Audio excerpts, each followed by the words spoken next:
अस्सलाम वालेकुम viewers, this is Jawad and welcome back to another video. तो जैसा कि आपके पेपर्स करीब हैं तो आपको मैंने लास्ट वीडियो में ये वाली sheet version number, roll number और ये answer sheet number, signature of candidate, ये चीज़ें समझाई थी। बिल्कुल आपका ऑब्जेक्टिव पेपर इस तरह का होगा। इंग्लिश में भी आपका ये ऊपर बना होगा, उर्दू में भी यही बना होगा।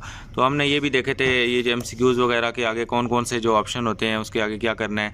तो आज हम देखेंगे कि जो हमारे क्वेश्चन आंसर हैं उसको इस वाली ई शीट पे कैसे करते हैं। ई शीट का भी फर्स्ट पेज तो मेरे पास नहीं है, कहीं मेरा प्रिंट मिस हो गया है, तो लेकिन यहाँ पे सवाल नंबर 2 से है जो काम की चीज़ है वो मैं आपको दिखा दूंगा। ई शीट का पहला पेज भी अब मैं आपको कोशिश करूँगा कि वीडियो के स्टार्ट में डाल दूँ और वो भी आपको समझा दूँगा। बिल्कुल वो भी सेम ही है, उसमें भी आपने इतना कुछ करना नहीं है। बाकी यहाँ पे हमारे पास ये जो मेन चीज़ ये है कि मेन चीज़ हिस्सा है 2 में।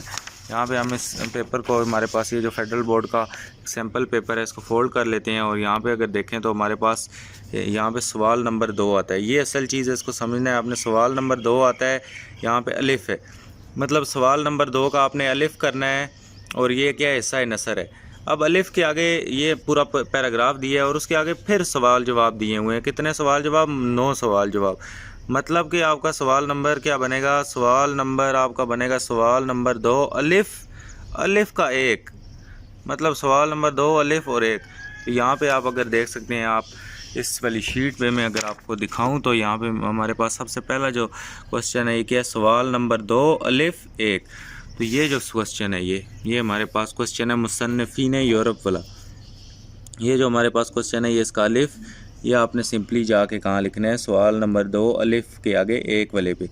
अब फॉर एग्जांपल आपको ये पहला क्वेश्चन नहीं आता, सवाल नंबर 2 अलिफ 1 आपको नहीं आता, तो आपने सिंपली क्या काम करना है? आपने जाना है सवाल नंबर 2 अलिफ 2। तो यहाँ पे सवाल नंबर 2 अलिफ की 2 की तरह ये सवाल नंबर 2 है, अलिफ है, और इससे नीचे आए तो ये सवाल नंबर अलिफ का 2 आपके पास ये मिल जाएगा आपको। उसी तरह आपके पास ये सवाल नंबर 3 अलिफ 3, सवाल नंबर 2 अलिफ 3। तो इसी तरह अगर आपने ये तीसरे वाला आपने पहले करना है तो आपने तीसरे वाला जाके, ये तीसरे वाला है, इसको एग्जैक्ट आपने इधर ऊपर नहीं लिखना। आपने ना तो इसको इस पहली जगह पे लिखना है ना तो इस दूसरी जगह पे लिखना है। आपने सिंपली आगे इसको सवाल नंबर 2 अलिफ 3 पे लिखना है। इसकी आपके पास ये देखें अलग से लाइंस बनी हुई हैं प्रॉपर। ही मैं आपको अलग से ये शीट सही से दिखाता हूँ। तो ये देखें आप, इसका सवाल नंबर पहले का जवाब यहाँ तक है, इससे आपने नीचे इधर नहीं आना। उसके बाद सवाल नंबर 2 का जवाब आपका यहाँ तक ही आएगा, इससे आपने बड़ा जवाब नहीं लिखना। और सवाल नंबर 3 के लिए आपके पास इतनी जगह बनी है तो आपने इतनी लिखनी है। ये आप एक देख सकते हैं साइड पे कटिंग लाइन लिखी है, तो इसका मतलब पेपर आपका यहाँ से कट हो जाएगा। कोशिश करेंगे यहाँ से आपकी ये जो ये लाइनें, इनसे आपका कोई वर्ड यहाँ पे बाहर ना जाए, क्योंकि पेपर स्कैन होगा आपका। अगर आपका इन मार्जिन से, ये जो मार्जिन लगी हैं ये 2, ये करीब से मैं आपको दिखाता हूँ, ये इन लाइनों से आपका एक लफ्ज़ भी बाहर नहीं जाना चाहिए। यहाँ से पेपर कट एंड स्कैन हो जाएगा, यहाँ से पेपर सारा कट हो जाएगा। तो ये जो लाइनें हैं इनसे आपने कोई चीज़ बाहर नहीं लिखनी, इसके नीचे लिख दें, बाहर ना लिखें, क्योंकि ये जब स्कैन होकर जाएगा तो ये आगे से चीज़ें कट जाएंगी। तो ये लाइनें ही लाइनें, इससे अंदर अंदर सारी चीज़ें रह जाएंगी। उसी तरह यहाँ पे हमारे सवाल नंबर 2 के ये हमने देखे हैं। सवाल नंबर 2 अलिफ के कितने हैं हमारे पास है? 9। तो इसके लिए अलग अलग क्वेश्चन के लिए अलग जगह बनी है। जो आपको नहीं आता उसकी जगह खाली छोड़ दें। अगर पहले 6 नहीं आते तो पहली 6 की जगह खाली छोड़ दें, बजाय कि यहाँ पे आप कहेंगे पहला पेज खाली नहीं छोड़ना चाहिए, पहला पेज आपको खाली छोड़ना पड़ेगा। अब यहाँ पे आप कटिंग करके अपने पास है सवाल नंबर 2 के आगे यहाँ पे 2 नहीं लिख सकते। अगर आप लिखेंगे तो आपके लिए मसला पैदा होगा। उसके बाद हम अगर इस शीट को आगे टर्न करते हैं तो हमारे पास ये आप देख सकते हैं सवाल नंबर 2 के चौथे क्वेश्चन की जगह बनी है। उसके बाद ये हमारे पास सवाल नंबर 2 के अलिफ के 5वें की बनी है। उसके बाद सवाल नंबर 2 अलिफ के 6ठे की बनी है। इसी तरह हम इसको अगर दोबारा आगे जाएं तो ये हमारे पास सवाल नंबर 2 अलिफ के 7वें की, 8वें की और ये हमारे पास 9वें की। तो ये अगर आपको 9वां क्वेश्चन आता है सवाल नंबर 2 अलिफ का, आपको अगर 9वां क्वेश्चन आता है ये वाला मरकज़ी ख्याल वाला फॉर एग्ज़ाम्पल, तो ये आपने आके एक सवाल नंबर 2 अलिफ 9 की जगह लिखना है, बजाय कि आप इसको 8 की जगह लिख रहे हो या कहीं, आपने यहाँ ही लिखना है। नहीं तो आपका आंसर ख़राब हो जाएगा, आपके लिए बोर्ड का केस रेफ़र कर दिया जाएगा। फिर आपको पता है जितनी आप उनको टेंशन देंगे फिर वो आपको उतनी टेंशन देंगे। इसी तरह यहाँ पे हमारा सवाल नंबर 2 अलिफ तो ख़त्म हो गया। अब सवाल नंबर 2 के आगे लिखा है बे। तो तो ये बे क्या है, ये सवाल नंबर 2 का बे है। सवाल नंबर 2 है, ये इसका अलिफ है, तो ये नीचे अगर बे लिखा है तो ये मतलब सवाल नंबर 2 बे।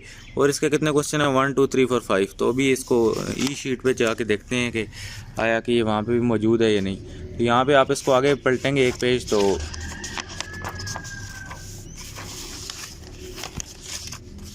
यहाँ पे हमने इसको टर्न कर लिया है और ये आप देख सकते हैं हमारे पास सवाल नंबर 2 बे अलिफ हमारे पास आ गया। तो ये आपने किधर लिखना है, सवाल नंबर 2 बे अलिफ, ये वाला आपने बिल्कुल इधर जाके लिखना है इधर। उसके बाद सवाल नंबर 2 बे 2, सवाल नंबर बे 2 ये हमारे पास ये आ गया। सवाल नंबर बे था, सवाल नंबर 2 था, बे था और उसका ये दूसरा पार्ट।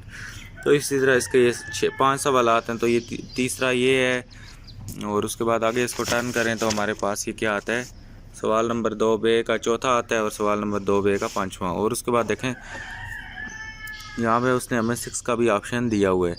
तो खैर है, कहीं पे 5 सवाल जवाब होते हैं, बल्कि इसके सवाल जवाब तो 6 ही हैं।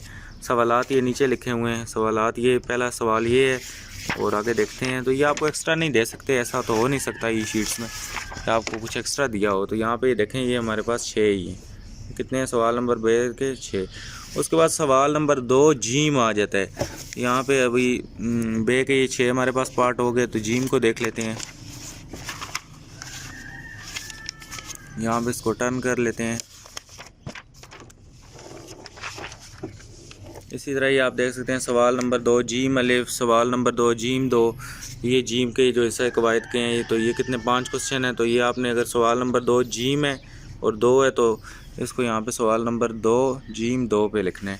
इसी तरह के आते हैं, तो ये आपको समझ आ गया होगा तकरीबन। तो हिस्सा सोम आता है, तो इसको सवाल नंबर 3 है। तो यहाँ पे हम इसको टर्न करते हैं आगे। तो ये हमारे पास देखें सवाल नंबर जीम का 4 आ गया और यहाँ पे हमारे पास सवाल नंबर जीम का 5 है उस साइड पे। और ये हमारे पास सवाल नंबर 3 आ गया। सवाल नंबर 3 के 3 सफ़े हैं, मतलब 1/3 का मतलब है इसके 3 सफ़े हैं। और ये सवाल नंबर 3 हमारे पास ये है। तो आप इसके ऊपर यहाँ पे हिस्सा सोम यहाँ पे ऊपर लिख भी सकते हैं, इसमें कोई हर्ज नहीं है। आप यहाँ पे ब्लू मार्कर अपना यूज़ कर सकते हैं, सब कुछ यहाँ पे आप कर सकते हैं, हेडिंग्स दे सकते हैं, सारी चीज़ें दे सकते हैं।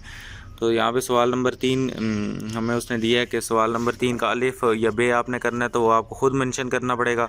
उसने आपको सिर्फ सवाल नंबर 3 दे दिया है। और इसकी आगे जगह आप देख सकते हैं इसने कितनी दी है आपको, ये वाला पूरा पेज दिया है। सवाल नंबर 3 का ये सफ़ा 2/3 दिया है और उसके बाद सवाल नंबर 3 का सफ़ा 3/3, ये 3 सफ़े उसने आपको खाली दिए हैं। यहाँ पे अलिफ बे आप ख़ुद लिख सकते हैं अपनी। और उसके बाद ये सवाल नंबर 4 है, इसका भी उसने आपको सफ़ा दे दिया है। ये सवाल नंबर 4 का भी सफ़ा दिया है। यहाँ पे भी आप देख सकते हैं सवाल नंबर 4 में भी आप ये अलिफ बे या आपने जो भी करना है ये आप ख़ुद यहाँ पे मेंशन करेंगे। यहाँ पे आप सवाल नंबर 4 को यहाँ पे अलिफ या बे लिख के मेंशन कर देंगे तो उसको पता चल जाएगा।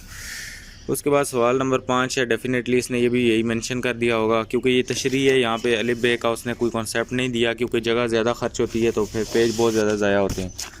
यहाँ पे सवाल नंबर 4 तो ये है हमारे पास। सवाल नंबर 5 देख लेते हैं। ये हमारे पास सवाल नंबर 4 आ गया, इसकी ये वही जगह है। और ये उसके बाद सवाल नंबर 5 हो गया। और ये आगे अगर हम आते हैं तो सवाल नंबर 6 है। सवाल नंबर 6 रुदाद है और उसके बाद सवाल नंबर 7 इम्तिहानी तैयारी है। तो सवाल नंबर 6 के कितने सफ़े हैं, 3 है। तो 2/3 का मतलब है ये दूसरा सफ़ा है उसका। और उसके बाद सवाल नंबर 6 का वो सफ़ा है 3/3 है। और यहाँ पे ये सवाल नंबर 7 है, इसके 6 सफ़े हैं। आपको ये कितना इम्तिहानी मुकालमा लिखने के लिए उसने 6 सफ़े आपको दे दिए हैं। तो यहाँ पे इसके 1/6 है। इसी तरह आगे चले जाएंगे तो ये 2/6 उधर आ जाएगा और ये 3/6 आ जाएगा। तो इधर आप अपना मुकालमा वगैरह लिख सकते हैं। उम्मीद है आज की वीडियो आपको समझ आई होगी। अगर वीडियो समझ आई है और आप मज़ीद कोई चीज़ जानना चाहते हैं तो नीचे कमेंट करें। मिलता हूँ आपसे नेक्स्ट वीडियो में इसी तरह की इन्फॉर्मेटिव वीडियोज़ लेके। तब तक के लिए अल्लाह हाफ़िज़, पीस आउट।